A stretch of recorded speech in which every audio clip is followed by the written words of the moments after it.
नमस्कार प्रशिक्षुओं, आपको पता होगा इससे पहले मैंने इस वीडियो भी बनाया था जिसमें आपको बताया गया था कि आपके एग्ज़ाम कब तक होंगे, कब तक क्या क्यों लेट हो रहा है, सारी चीज़ें हमने बताया था। आज हम यहाँ पे यह डिस्कस करने वाले हैं मेरे भाई कि जो आपकी कॉपी लिखने की प्रक्रिया है वो किस प्रकार से होनी चाहिए।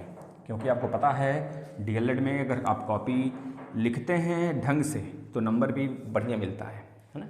और प्लस गलत क्वेश्चन पे भी आंसर आपको मिल जाते हैं। किस प्रकार से बच्चे लिखते हैं, जो ऐसे बच्चे होते हैं वो पास हो जाते हैं जिनको कुछ नहीं आता है। आप खुद आके कहते हैं सर इनको तो मैंने दिखाया था और ये पास हो गए। यानी कि वहाँ पे सिर्फ उनकी वही कला कामयाब होती है जो वह कॉपी में दिखाते हैं, भले वह 6 महीने पढ़े न हो। हाँ, जो बच्चे ये भी कह रहे हैं कि सर 10 दिन में पढ़ाई हो सकती है, भाई पढ़ाई तो हमने एक दिन में भी करके हमने डीएलएड का पेपर दिया है, बीएड का पेपर दिया है, एमएससी का पेपर दिया है सीरीज से पढ़ के। तो इसका मतलब क्या सभी का दिमाग एक जैसा होता है? कैप्चर पावर सबका एक जैसा नहीं होता है मेरे भाई। जो बच्चे 6 महीने से पढ़ाई कर रहे होते हैं वो भी फेल हो जाते हैं, जो बच्चे एक दिन पढ़ते हैं, पढ़ कर पेपर देते हैं वो भी पास हो जाते हैं अच्छे मार्क्स से। तो डीएलएड, बीएड और प्लस ये सब एकेडमिक जो है उसके लेना देना नहीं है, लेकिन अदर एग्जाम, कंपटीशन के एग्जाम के लिए आपको तैयारी तो रगड़ के करनी पड़ेगी बच्चों। चाहे एक दिन में आप तैयारी कर पाएँ 6 महीने के बराबर, चाहे 6 महीने से तैयारी कर रहे हो, ठीक है ना। तो वह मुद्दा अलग है और इसमें आपको तैयारी करनी ही करनी पड़ेगी। कम से कम बच्चों पढ़ के चलिए, है ना, वो मुद्दा अलग है। इसमें आप अगर आपकी कैप्चर पावर जितना है, कैपेसिटी जितनी है, उसके हिसाब से अगर आप पढ़ते हैं तो भी पास हो जाएंगे, कोई दिक्कत नहीं है। डीएलएड बहुत बड़ा एग्जाम नहीं है, लेकिन हाँ डीएलएड एक ऐसा एग्जाम है जिसमें बैक काफ़ी ज़्यादा आता है। बच्चे अच्छे कापियाँ लिख के आते हैं फिर बैक आ जाता है तो थोड़ा ध्यान देंगे। कॉपी लिखने के तरीके हम 5-6 बताएंगे। सबसे पहले आपको ये याद रखना है कि आपको कॉपी जो लिखना होगा उसमें कट पिट कम करने हैं। जो कट पिट है, मैथ में ज़्यादातर आप ध्यान देंगे, कट पिट अगर कम करते हैं कॉपी में अगर कट पिट कम करते हैं आप, तो ये ध्यान में रखें कि एग्जामिनर पे अच्छा इफेक्ट पड़ेगा। क्योंकि एग्जामिनर आपको फेस टू फेस तो जानता नहीं है कि आप भैया फला हो, बहुत अच्छे पेपर, बहुत अच्छे कंपटीशन में थे हैं, और प्लस आप मैथ बहुत अच्छी है आपकी, आप कोई भी न्यूमेरिकल सॉल्व कर देते हैं सेकंडों में। तो ये सब चीज़ें वो नहीं जानता है। वो मात्र एक चीज़ जानेगा कि आपने कॉपी किस प्रकार लिखा हुआ है, तो उस पर उसके आधार पर वो नंबर देगा। तो हमें कॉपी बहुत ही अच्छे से सजा के लिखनी। सजाने का मतलब ये नहीं कि बस आप टाइम बर्बाद कर लो सजाने में ही।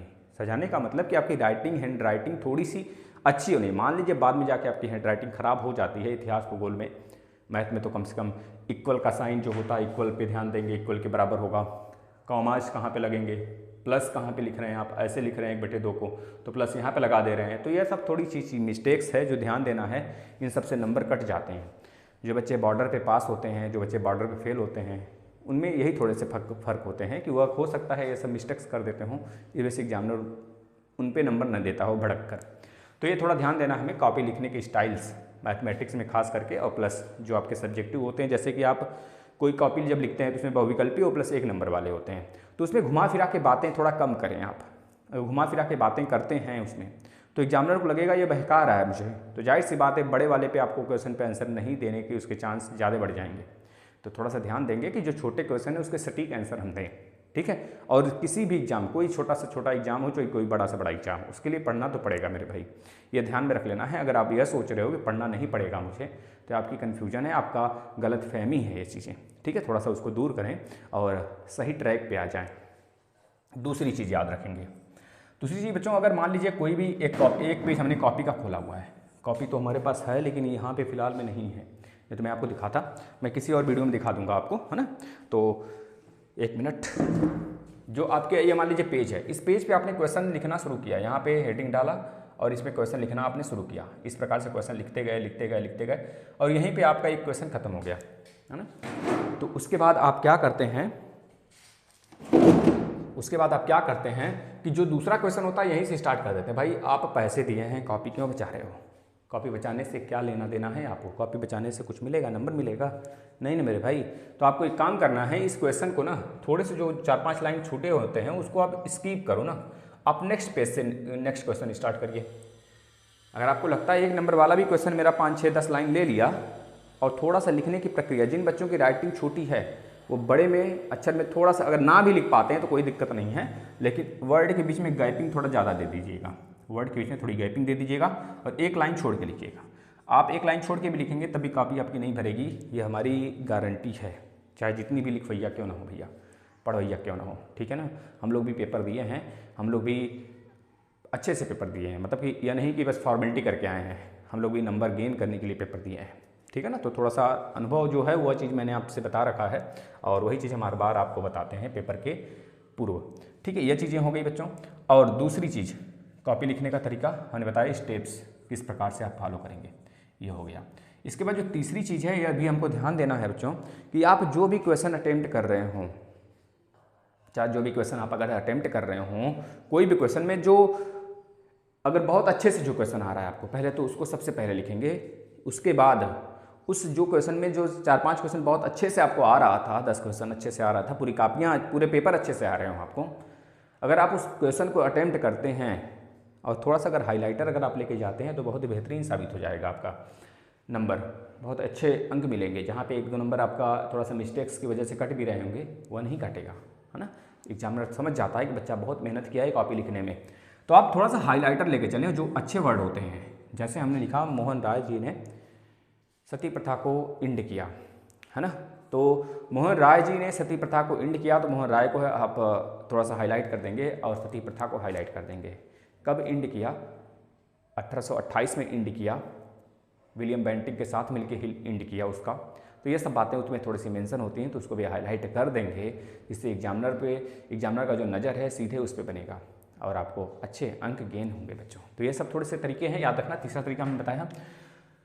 चौथा तरीका, एक चीज़ और याद रखेंगे बच्चों, जो आप स्केलिंग करते हैं वो स्केलिंग ज़रूर करेंगे, नहीं तो फिर कॉपी का थोड़ा सा मज़ा किरकिरा हो जाता है। हम नहीं करते हैं, हम भी नहीं करते थे, लेकिन बाद में मुझे जब नंबर थोड़े से कम आने लगे तो हम स्केलिंग किए, उसमें अच्छे नंबर गेन हुए, उसके बाद स्केलिंग करते गए, फिर नंबर मेरा नहीं कटा, क्योंकि मेरी थोड़ी राइटिंग भी पुअर है, हिंदी वाली। इंग्लिश वाली तो खैर ठीक है, डीएलएड में ख़राब था, और फिलहाल में जो हमारा बीएड था उसमें भी थोड़े से ख़राब ही हैं। और रही बात बीटेक वगैरह में, तो इंग्लिश में ही लिखना था, है ना, तो उसमें बहुत अच्छे थे। एमएससी में भी बहुत अच्छे से मैंने राइटिंग किया हुआ है। तो इस सब का थोड़ा फोकस करके लिखेंगे। राइटिंग बहुत अच्छे से अगर बन पाता है आपका तो उसमें लिखेंगे। खैर हिंदी थी तो हिंदी मजबूरी थी लिखना, तो हिंदी में राइटिंग थोड़ी सी हमारी ख़राब बन जाती है और नंबर बहुत कटता है ना। ठीक है भाई, यह 4-5 तरीके हो गया। और एक चीज़ अब यह ध्यान रखेंगे मेरे भाई, अब आपको यह कहना है एक चीज़ जो मोस्ट इम्पॉर्टेंट बातें हैं, सबसे इम्पॉर्टेंट चीज़, आप जो कॉपी लिखते हैं अपने पीछे वाले को बताइए, दिखाइए। आपका सहोदर हो, आपका पार्टनर हो, आपके कुछ भी हो भाई, आपका कोई भी रिलेटिव हो, खास कोई हो, है ना, समझ रहे हैं खास का मतलब मेरे भाई। तो कुछ भी हो आपका रिलेशन, उससे अगर आप उसको कॉपी छपवाते हैं तो ये आपकी सबसे बड़ी गलतफहमी और सबसे बड़ी गलती होगी। यह चीज़ गलतफहमी यह होगी कि हम अच्छा नंबर पाएंगे, और गलती यह कर बैठेंगे कि आप फेल हो जाएंगे, वह पास हो जाएगा। तो कॉपी छपवाने से थोड़ा सा दूर हटें। अगर बाय द वे एग्जामिनर उसकी कॉपी पहले चेक कर लिया और आपकी कॉपी बाद में चेक किया तो आपका नंबर कटेगा, उसको नंबर तो मिल चुका होगा। एग्जामिनर इतना आलस से करते हैं कि वो दोबारा कॉपी को खोलते नहीं है मेरे भाई। ठीक, हम लोग भी कॉपियाँ चेक करते हैं, तो इस चीज़ को ध्यान में रखना है कि कॉपी हमें बहुत ही छुपा के लिखनी है, अपने कम से कम बगल वाले से, अपने सामने वाले से, है ना। हमें बता देना है उनको, ज़्यादा हमारे कलीग हैं, ज़्यादा हमारे रिलेटिव हैं भाई, तो उनको बता दीजिए, लेकिन कॉपी मत दिखाइए। नहीं तो अन्यथा आप यही आकर कहेंगे कि भाई सर जी हमने तो बहुत अच्छे से पढ़ा था, हमारा बगलिया वाला पास हो गया और हम हैं कि लुढ़क गए। तो लुढ़क जाएंगे फिर से, और लुढ़कते लुढ़कते 1 साल और लुढ़केंगे। अब तो यह नियम भी आने वाला है बहुत जल्द, तो अगर 3 साल शायद चल भी रहा है, अगर 3 साल की डिग्री आपने किया है तो कहीं भी अप्लाई नहीं कर पाएंगे, किसी भी एग्ज़ाम को नहीं दे पाएंगे मेरे भाई। थोड़ा सा ध्यान में रखना है इन सब चीज़ों को। सरकार है, कुछ भी बदल सकती है। अगर आप एक नियम के अनुसार नहीं चलते हैं, जो आपके लिए कानून बनाया गया है, नियम बनाया गया उसके अंदर हैं, तब तो बेहतर हैं, आप बेहतरीन हैं कह लीजिए। लेकिन थोड़ा सा बाउंड्री क्रॉस करने के बाद या फिर बाउंड्री पे डर बना रहता है, बाउंड्री क्रॉस करने के बाद तो चले ही जाते हैं।